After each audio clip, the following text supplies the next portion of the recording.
This comes out on Independence Day. You know what? Speaking of independence, here's an independent film for you.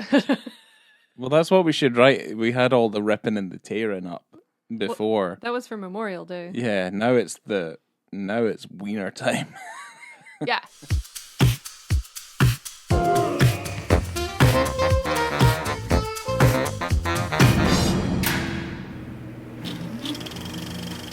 Well, hello there. Welcome to On the Beat, the podcast that uncovers full frontal male nudity in cinema. My name is Laura, and I'm joined by my co-host, my race partner, Ryan. I'm the saddest man. But aren't all men slightly sad? Men are We definitely are really sad. We're sad, we're lonely, we're moody, we're quiet. You have unmarked vans. We like driving around the streets. We like driving around the barren plains. We like riding bikes because we're men. And we're hurting inside. We're hurting. Speaking of hurting men that are hurting for a squirtin', we're going to talk about the 2003 independent erotic romantic road drama film, The Brown Bunny. I do not consider this film erotic, nor do I consider it romantic, but that is what it said on the World Wide Web. Nor do I consider it independent. It had a budget of $10 million. I don't think that's correct. Trust anything that I read about Vincent Gallo, the director of this film, also the writer and cinematographer, editor, camera person. I don't trust anything I read about him on the internet. We shouldn't trust much that we read on the internet, but when you're looking up facts and trying to get information to record a podcast, well, yeah, you're kind of tough. Fucked. Yeah, we don't spend our time at the library reading up about Vincent Gallo. We should spend more time at our public libraries. We should. We were good at the Orange County Library. We have not visited downtown Orlando. We have not visited the library nearest us now. We should. Go to your local, support your local library. That's what we say. We've talked about Canopy and Hoopla enough, I think. To be. Yeah. Anyway, this film stars, as we mentioned, Vincent Gallo, also starring Chloë Sevigny and Cheryl Tiegs. And the synopsis of this movie that I pulled from Letterboxd is: Bud Clay races motorcycles in the 250cc Formula 2 class of road racing. Right. After a race in New Hampshire, he has 5 days to get to his next race in California. During his road trip, he is haunted by memories of the last time he saw Daisy, his true love. Okay. Not bad. Okay. It gives a timeline and stuff that was not present in the film. There's not a massive amount of dialogue. Most of the dialogue is at the very end of the film in a compromising situation. Why don't you tell me a little bit about Vincent Gallo for those who are not in the know? Yes, if you're not in the know, who doesn't know who Vincent Gallo is? He's an American actor, filmmaker, and musician. He won the Volpe Cup for Best Actor. He's been nominated for the Palme d'Or, the Golden Lion, the Bronze Horse. I never knew what the Bronze Horse was. Amazing. Part of me feels like maybe it's just like a cheeky addition to the Wikipedia, because it was like Golden Lion and there's a Bronze Horse. Other than that, though, he's a successful painter and a musician, as I mentioned earlier. He's acted in a bunch of films: Palookaville, Arizona Dream, Stranded, Tetro, Essential Killing, The Funeral, and my personal favourite, Freeway 2, Confessions of a Trick Baby. He's in tons of shorts, and I mean tons, like a fucking shit ton of short films. But his main filmography, starts off with Buffalo 66, the Christina Ricci vehicle, 1998. The Brown Bunny, which we're covering today, 2003. Promises Written in Water, from 2010. And April in 2013. The weird thing about, what was it called? Written in Water? Right. No one has seen that film since it released. Okay. And the other one, what was the last one? April? No one's seen that. No one's Oh, seen that okay. movie. Oh, that's interesting. He just says he made it, but no one's seen it. I mean, who's to say he's wrong? That's the thing about him on the web. I don't know. I don't know. I mean, for someone who's made stuff that nobody's seen, he's been pretty successful. It's weird. He's much more successful as an actor than he is as a filmmaker. I don't want to say bad things because I don't think I've really heard anything bad about The Brown Bunny, but we'll talk about it. I don't know. I kind of liked this movie. Okay. I didn't expect to like it. Maybe that's why I did. I mean, Roger Ebert hated it. Like, he absolutely hated it. That's kind of one of the main controversial stories that surrounds Vincent Gallo, is he got into quite a feud with Roger Ebert. I wrote a bit about it too. Do you want to? I'd like you to tell it. Well, no, I mean, that was it, really. Oh. I mean, if you have any specific details. I do. Yeah, that would be nice. I don't retain information unless I write it down. Well, after the premiere at Cannes, Roger Ebert called the film the worst film in the history of Cannes. Ooh, and then Gallo called Ebert, That's quote, hard. That's rough because there's been some shit at Cannes. Gallo called Ebert a, quote, fat pig with the physique of a slave trader. Ooh, and then Ebert said, it is true that I am fat, but one day I will be thin, and he will still be the director of The Brown Bunny. Wow. Then, scathing. Gallo claimed to have hexed Ebert's colon.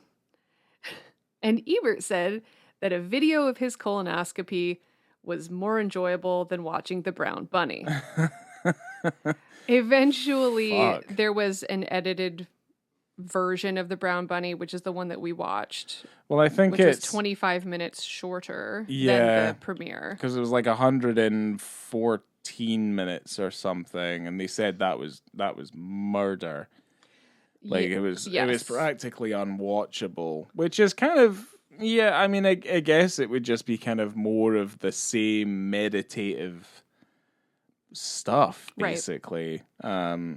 Because even then, I think as much as like it's the 96-minute version, it's not long. It doesn't feel long. No, but it's also kind of like. Yeah, because it's meditative, you could probably take it on the fact that you're just like, it seems like it's a film about a whole lot of nothing for like a large swathe of it, basically. Just kind of traveling from point A to point B quite exhaustively. And you don't really understand what that meditation is on until the very end. Yeah, which is kind of what saves it. Yeah. Because you are a little bit like, this feels a little bit like late era Gus Van Sant, which is, it's all about nothing. A lot of boys walking around. That's kind of what it felt like. I mean, even with that opening sequence with the bikes, with the sound keeps on fading in and out. I mean, for the most time, I didn't even know he was the rider until we eventually obviously find out, because I don't read synopses before I watch the film. So, it made sense when we saw him with a bike helmet. You went in fresh. You went in clean. Oh, 100%. I go in clean with anything because I literally do not retain information. Things I'm told seconds before, I fucking forget, like immediately. That's why I'm so messed up. That I'm always in a panic because of that one thing that I forgot I did fucking months ago. I mean, I don't think it's that funny. Like, it's a genuine, it's a genuine curse that I'm cursed with. Okay. It's a curse. It's a curse. Okay. Well, we were speaking about the budget, okay, and you had mentioned that it can't be $10 million. It is reported that it was a $10 million budget. And I had read that Gallo said that he was offered what amounted to a blank check by a Japanese distribution company to make another movie to follow Buffalo 66. Right. Which, at the point of the blank check being offered, he only had a vague concept and a title, which is the Brown Bunny. Right. Because brown's his favorite color. And he likes bunnies. He likes the bunnies. Yeah. So maybe that's where the budget came from. I don't quite know. Maybe he spent a lot of money on his gear because he said that he didn't want to rent equipment anymore. He wanted to own his equipment. Yeah. Well, There was he did. Yeah, he shot with a bunch of stuff he got from the Stanley Kubrick estate. right. Yeah, which is Reportedly. also odd. Well, I don't know. Maybe he thought if he shot with his cameras, he'd make a good film. He Maybe ended that's up what he thought. he ended up selling these things on eBay. I mean, maybe after. Reportedly. Yeah, I guess so. Allegedly. Allegedly. Yeah, there's a lot of like, because it's not shady either. I think he's just private. Like he's barely communicating with, with other people probably. I So don't everything is speculative. I just don't think I he's don't like think out so. there I really doing anything. I think that he is out there putting forth what he wants the world to see. Like he's Oh, putting to out his perceive own himself as. Right, right. I see. Because there are a lot of negative things about him on the internet, but I mean, most of those things are things that he's either actually that's done or things that he said right. that he's done. I mean, that's more interesting. I like the idea now of him just kind of wandering around being like, I wrestled a bear. And it just kind of ends up being on Wikipedia as like, reportedly he wrestled a bear. He used to okay. Let me just hold on. Okay. Well, if he did wrestle a bear, though, that'd be fucking awesome. I'm gonna tell you a tale. So Weave Chloë Sevigny the narrative. Yes. and Vincent Gallo have known each other since Sevigny was 17. Maybe I should call her Chloe. Okay. Since she was 17. And they had a strained relationship. She also had a relationship with Harmony Korine because she'd worked with him quite a few times. They had been in a relationship. Chloe had also been in a relationship at one time with Vincent Gallo. Right, okay. Okay. Gallo had a grudge against Harmony Korine, and Right. because of that, and by association, had a grudge against Chloe. Right. Vincent Gallo ended up filling his website with like abuse and grief against the two of them. Right, okay. So he was just going off on these people online. Okay. Okay. So he's I'm not saying he's private. He would put all of this stuff out there. Venom and nonsense on the internet. I mean, he was just angry. He was just a little annoyed. He also, he had grudges with Christina Ricci after Buffalo 66. Yeah. He had comments about her weight. Well, certainly, she hasn't talked to him since. Yeah, I wouldn't. Yeah, there shouldn't be any hate towards Christina Ricci. There's nothing wrong with her. He said later, "Oh, I was joking. I said it as a joke to a friend, and then someone overheard me. And that sounds now familiar. She won't talk to me." It's like, okay, yeah, sure. I mean, that's usually the playbook for anyone who says something offensive that someone takes offense to. That they're just going, no, it's just a joke. I didn't mean to say it. Yeah, no, we've all done that. Obviously not to the degree that he's done. Because that is a lot of time. Yeah, no, I mean, look, you know what? I find that interesting. Is it endearing? No, but I mean, it's interesting that he's out there being like, did you hear about Vincent Gallo? He's like wearing a hood and stuff. Just going around whispering things. Well, at the time that this movie was kind of getting into pre-production, Chloe and Vincent Gallo were not on speaking terms at all. Right. She was in Sweden filming Dogville when she got an email from him about the role, and she had no idea how he even got her email address because they were not speaking. Okay, interesting. Yeah. Jennifer Jason Leigh was initially set up to play the role of Daisy. Right. Including the unsimulated oral sex scene. We haven't brought that up, but that happens in this motion picture. Well, what was Jennifer Jason Leigh okay with doing that? She apparently was, from what I have gathered. Okay. But she turned down the role eventually because she got into a relationship. And I guess that... Let's see. Well, yeah, that makes sense. Also, Kirsten Dunst and Winona Ryder were both attached to the project at one point, but then left. Wow. Okay. That is definitely interesting. How different their careers might have been. Well, for Chloe, like, it doesn't seem out of order for Chloe to do this. I'll get into that a little bit more later Yeah, I on when we guess get so. into that Yeah. scene, because I Okay. have a lot of information. Yeah. And that's not being like chauvinistic or anything. It's just that she seems like she's that sort of character actor, I think. I mean, her first role was Kids, right? It's Um, crazy. maybe, yeah, maybe. So I don't know. Well, no, I'm not a huge fan of Larry Clark, like at all, really. So it's just like, eh. That's a lot Well, of it's people's hard. first It's movie. it's That's a hard lot to of people's say. first and only movie, and they're like, "Fuck, I was in Kids." It's hard to say you're a big. Oh, I'm a big Larry Clark fan. You know. Yeah, no, it's like people who say they're a Quentin Tarantino fan. Like Well, it's it's kind of just different like, camps. okay, Different camps. just as annoying. The very first boy I ever kissed is in a Larry Clark movie. Oh, look at you, romance. He was not nice to me. Oh well. But now I can watch the movie. Well, Bully Laura, and look back. he was a movie star. Like you He were, was not a movie star. he was a movie star. He was in a movie, and he was also a star. So They cast that movie. he had no fucking time for you. That's They- it. He's out there making money. He's not. He's not. They cast that movie at the skate park that I worked at in South Florida. Okay. So a lot of the kids from the skate parks are in that movie that I knew. Right. Okay. Well, I wasn't working that day, which like totally sucked. Could have been in that movie. Could have been in Kids. No, I would have been in Bully. Oh, right. Not in okay. Kids. Not Kids. It's too young. Yeah. Yeah.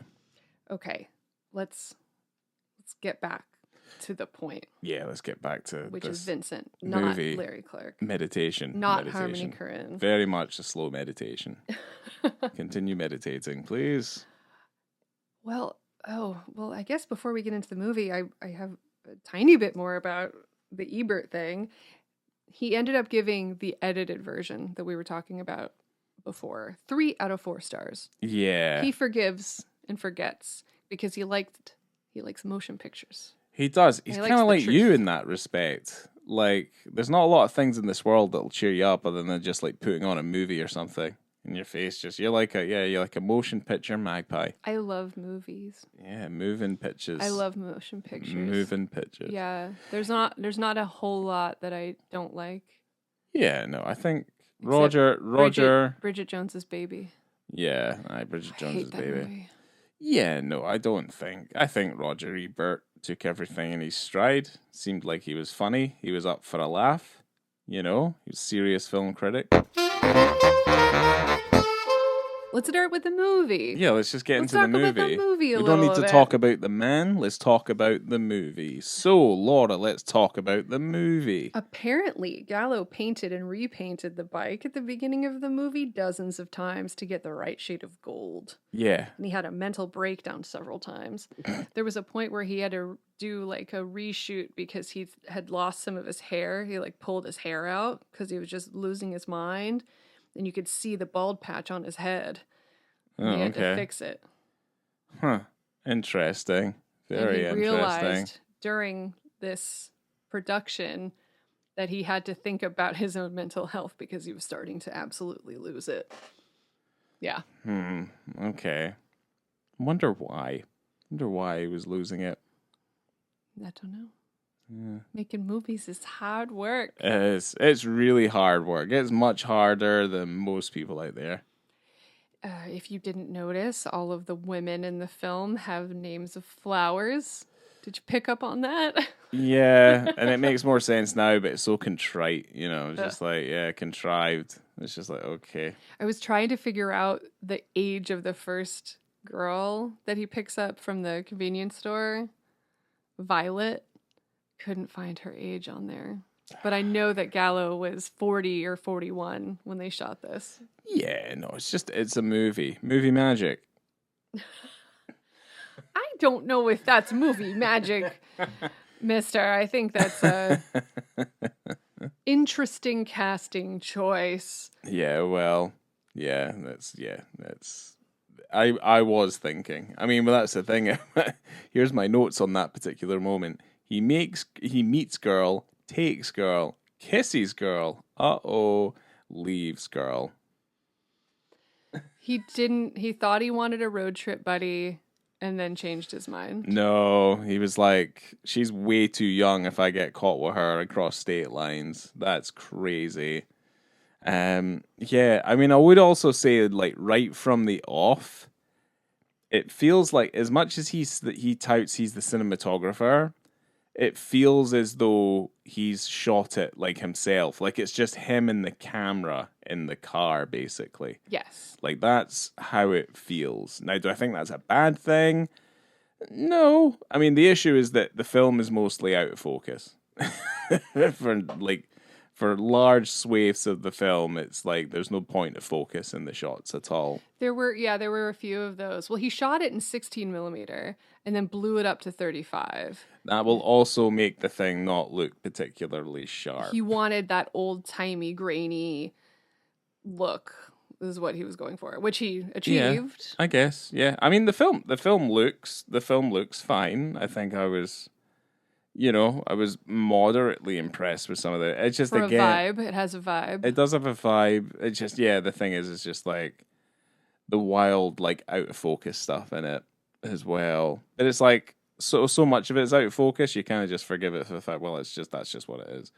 Like, that's just the way it is. There are those moments where it's just so extremely close, the Yes. shot, and it doesn't move, right? Because they did not have a huge crew. There was a couple of dudes. Well, no, that's what I mean. It's just him in the car. So you kind of yeah. have to think, is this because you had nowhere else to put the camera, or is this just what you like?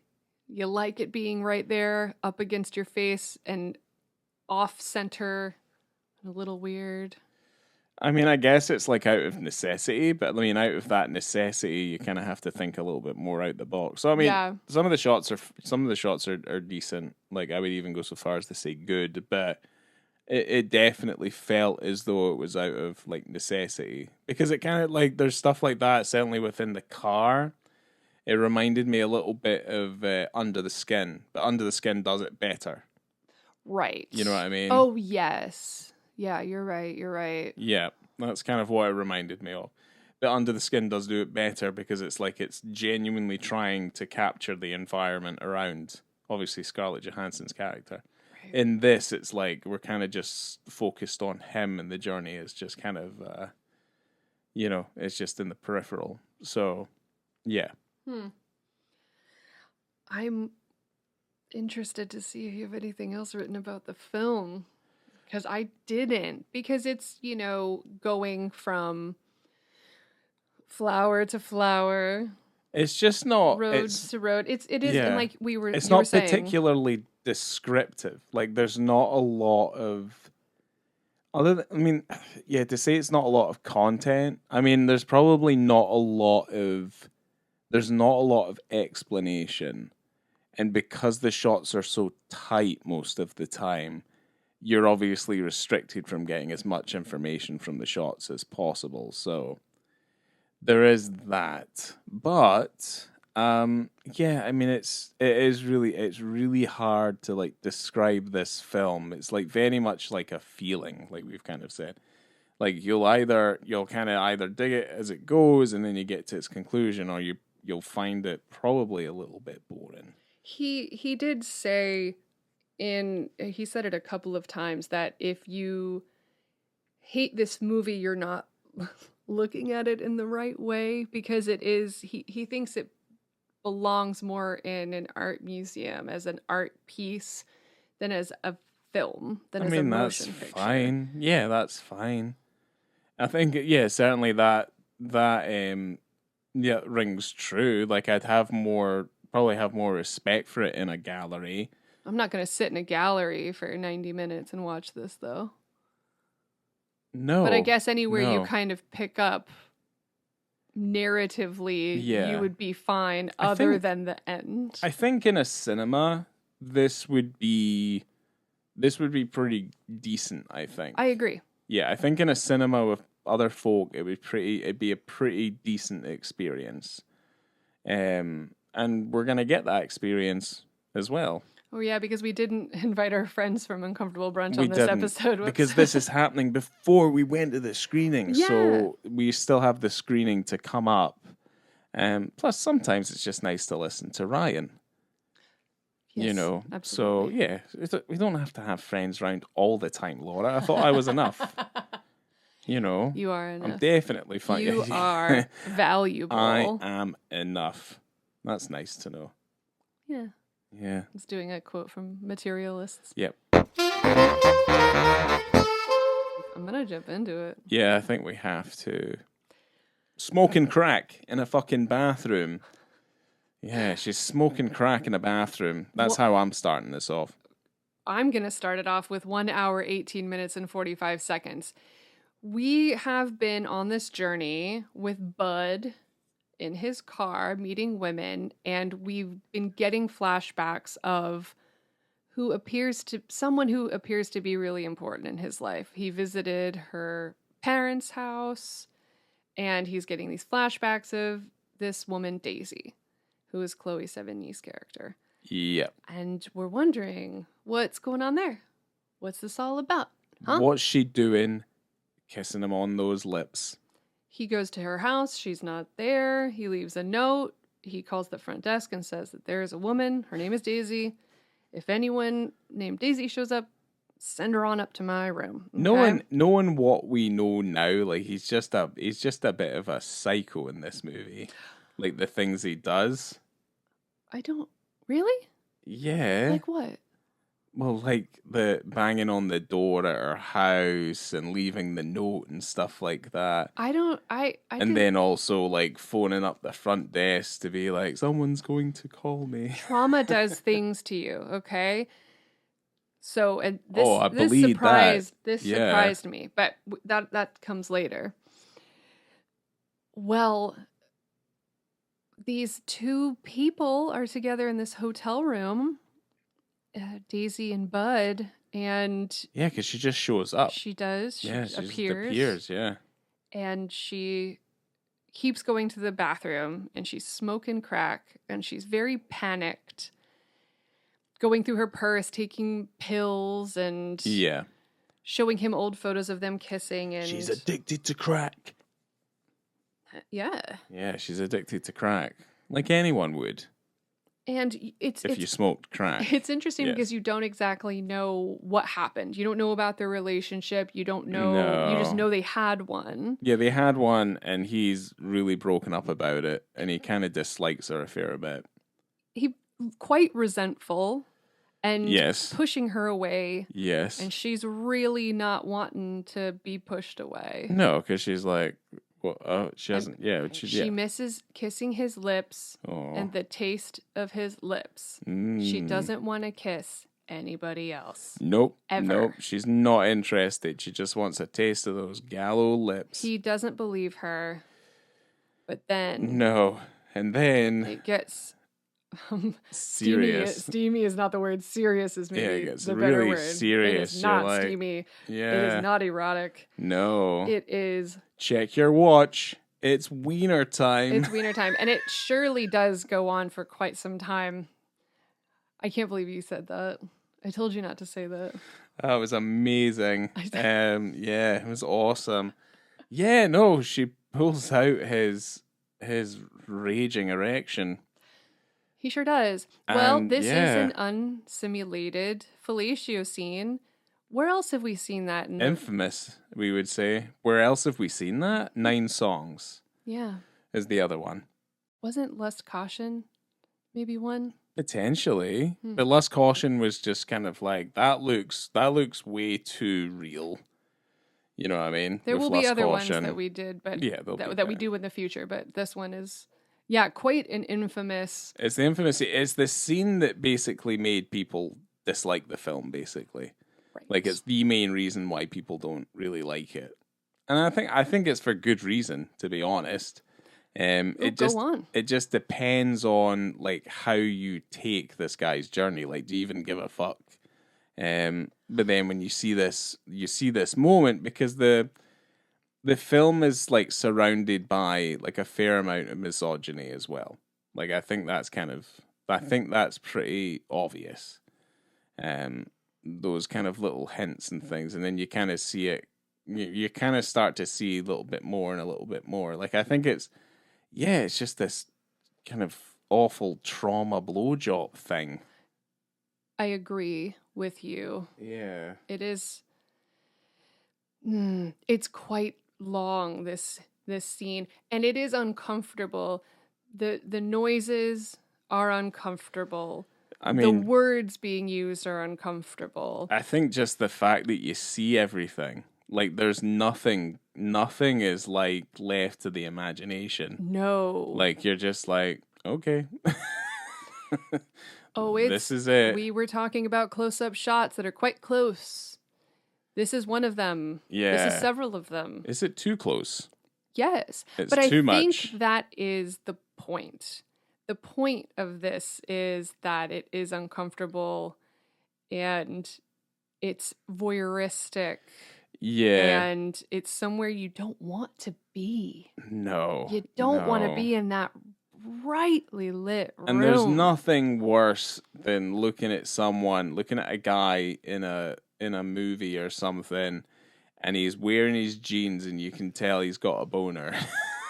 There's nothing worse.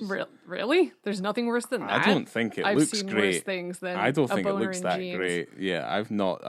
Yeah, it was doesn't all, look great. It was all very realistic because it was real. Yeah, And the fact that he didn't take off he barely even took his trousers down at all. He's wearing that classic 2003 double hole like belt thing where he has the double what are those called? I don't know what they are. The double holes like all around the belt. I had Papa one of those. Roach. I had that belt and to me it was the coolest. It was around the time that I would dress like Johnny Knoxville. Right. 2003, okay. baby. Mm-hmm. The year we dear. both graduated high school. I had a black and white studded belt. Me too. Yeah. I had that too. Yeah. It was the coolest. I was awesome. I agree. I had that belt and it was... When I went and hit up that club, they thought I was cool. I didn't go to any clubs. I went to clubs all the time and wasted my youth and killed my brain cells. I just drank all the time. And now I'm kind of silly. Well, you know who doesn't drink anymore? Bud in this motion picture. Yeah, he doesn't drink.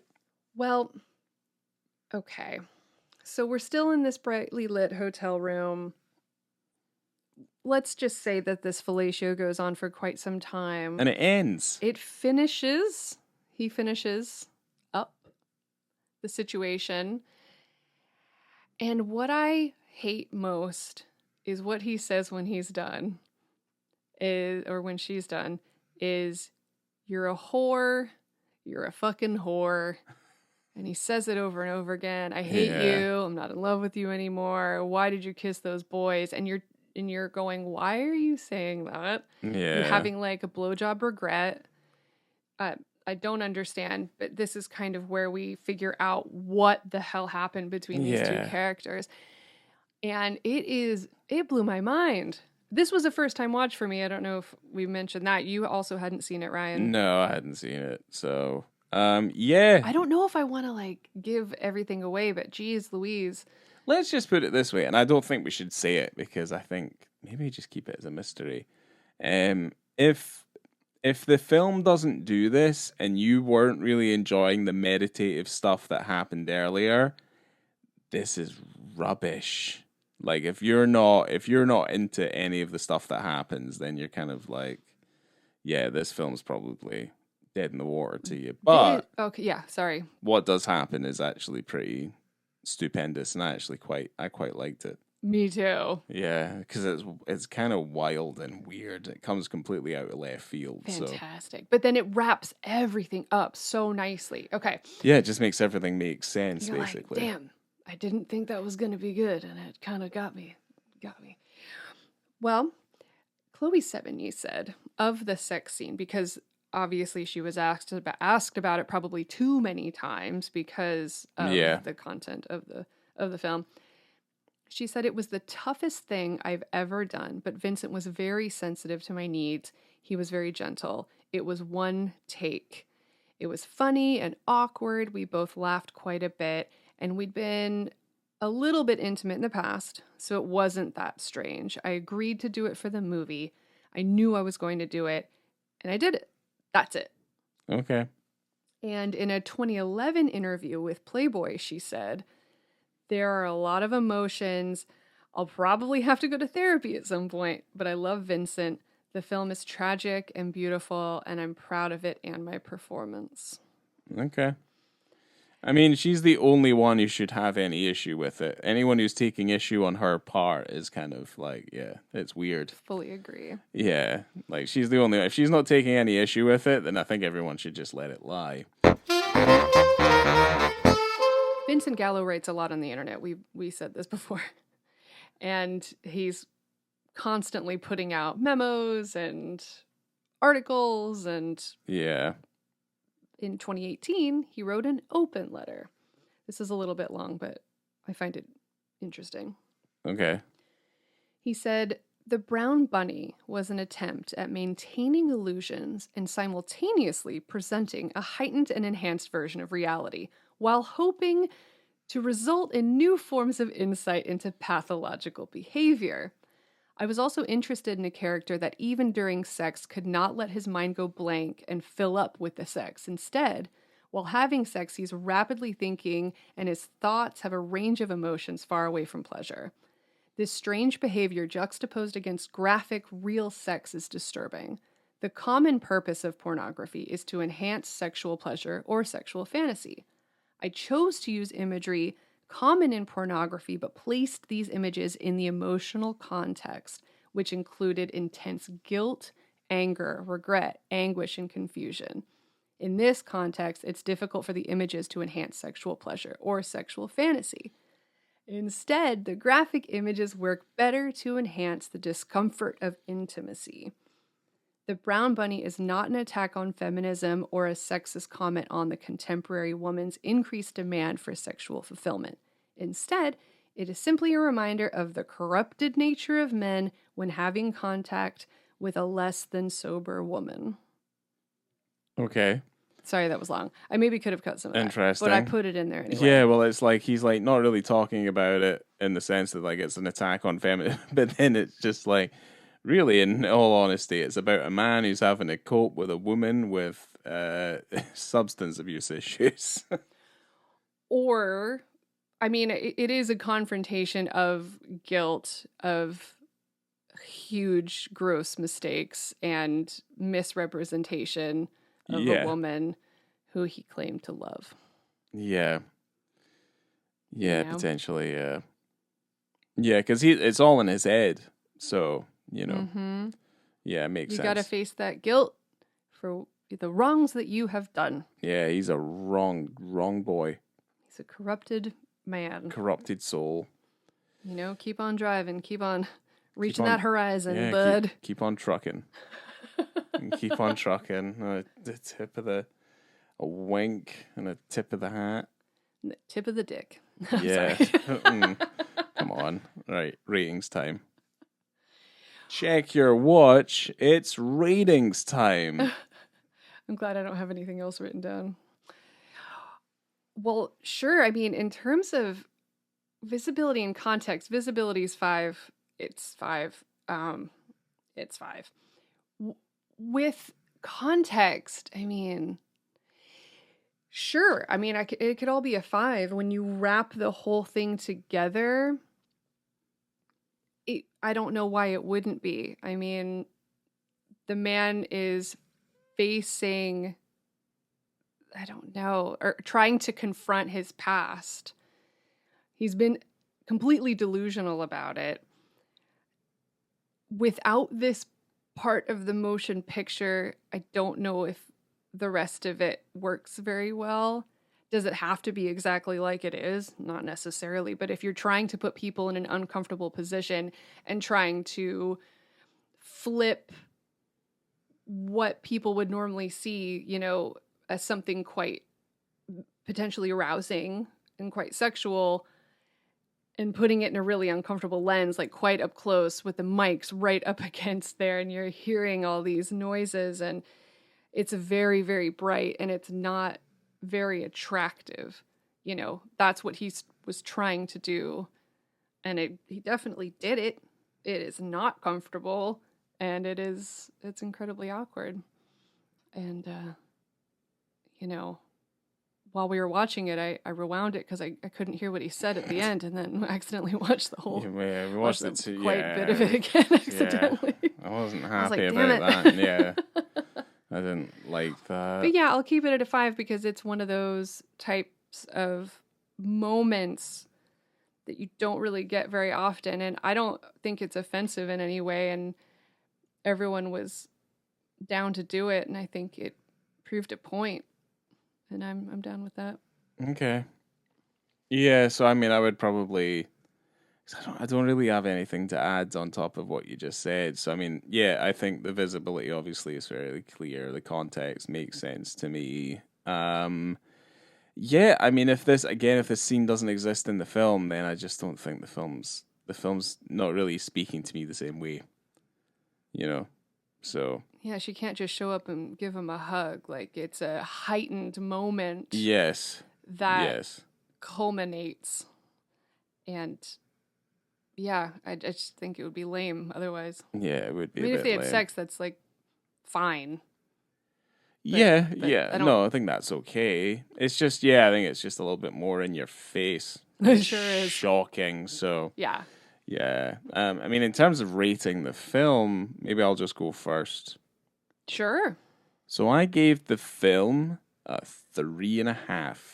Oh my gosh, me too. Yeah, because like it was not grabbing my attention for almost 2/3 of the film until obviously this happens.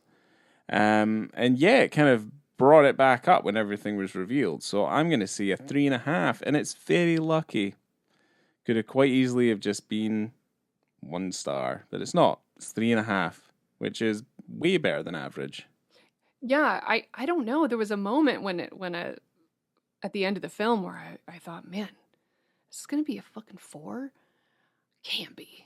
So I stuck with 3.5. I could watch this again, definitely, and I'm glad that we will be able to watch it We will, in a yeah. cinema at Uncomfortable Brunch. If you're listening to this on the day that it's released, you can still watch it at Uncomfortable Brunch on July 6th of 2025.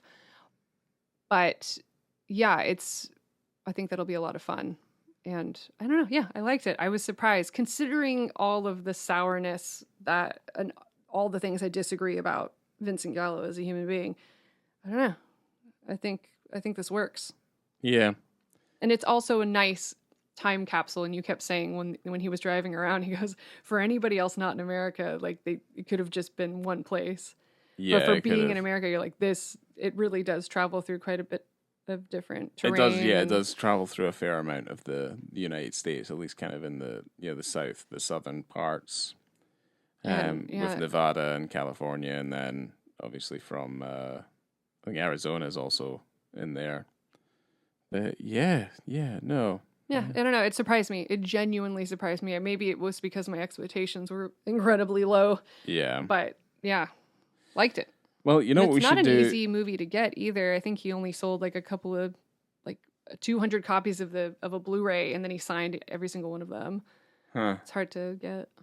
Oh, okay. But anyway. That's interesting. That's all. Well, I say what we should do now is we should get some of those chocolate bunnies, gorge on them, and then feel a little bit sick. And then vomit everywhere? Vomit everywhere. Don't choke on it, though.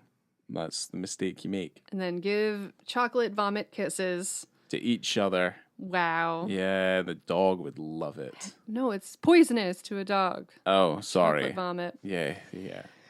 Well, happy 4th of July to any American people out there. Just try and forget how terrible things are and watch The Brown Bunny and live your life. Yeah, it'll really cheer you up, I'm sure. No. Coming to you from a brightly lit hotel room, I have been Laura. It's been ghostly. Oh my god, yeah, Ghostbusters. Doing a Dan Aykroyd. Oh, make sure to follow us on Letterboxd, Instagram at on the beat, BiTTE, and enjoy your life. See you next time.